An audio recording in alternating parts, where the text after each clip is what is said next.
சேலத்தில் வடமாநில கூலி தொழிலாளர்களை பீகாரிலிருந்து வரவழைத்து கடத்தி சென்று பணம் பறித்த சம்பவம் அதிர்ச்சியை ஏற்படுத்திய நிலையில் ஒருவர் கைது செய்யப்பட்டுள்ளார்.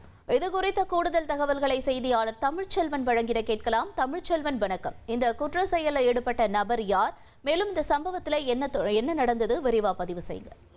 தமிழகத்தில் வேலை வாய்ப்பு இருப்பதாக கூறி பீகார் மாநிலத்தைச் சேர்ந்த ருக்மணி அன்சாரி என்பவருடன் மேலும் 8 நபர்களை போன் மூலமாக தொடர்பு கொண்டு வரவழைத்துள்ளனர்.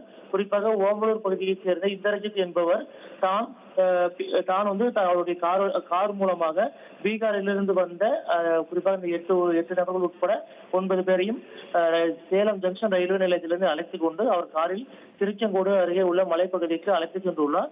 பின்னர் அவரிடம் இருந்து 64,000 பணத்தை பறித்து கொண்டு அனுப்பிவிட்டதாக பாதிக்கப்பட்ட நபர்கள் வடமாநில தொழிலாளர்கள் அனைவரும் சேலம் சூரமங்கலம் காவல் நிலையத்தில் புகார் அளித்துள்ளனர். இந்த புகாரின் பேரில் ஓமலூர் பகுதியைச் சேர்ந்த இந்தரஜித் என்பவரை காவல்துறையினர் அதிரடியாக கைது செய்து தற்பொழுது விசாரணை நடத்தினர்.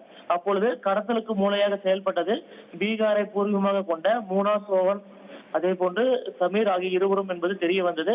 தற்பொழுது இருவரும் தலைமறைவாக உள்ள நிலையில் இருவரையும் காவல்துறையினர் தீவிரமாக தேடி வருகிறார்கள். இதனிடையே கைது செய்யப்பட்ட இந்தரஜித் வழக்கு பதிவு செய்து அவரை தற்பொழுது காவல்துறையினர் நீதிமன்ற காவலுக்கு அனுப்பியுள்ளார்கள். மேலும் அந்த தலைமறைவாக உள்ள இருவரையும் காவல்துறையினர் தீவிரமாக தேடி வருகின்றனர். தகவல்களுக்கு நன்றி தமிழ்ச்செல்வன்.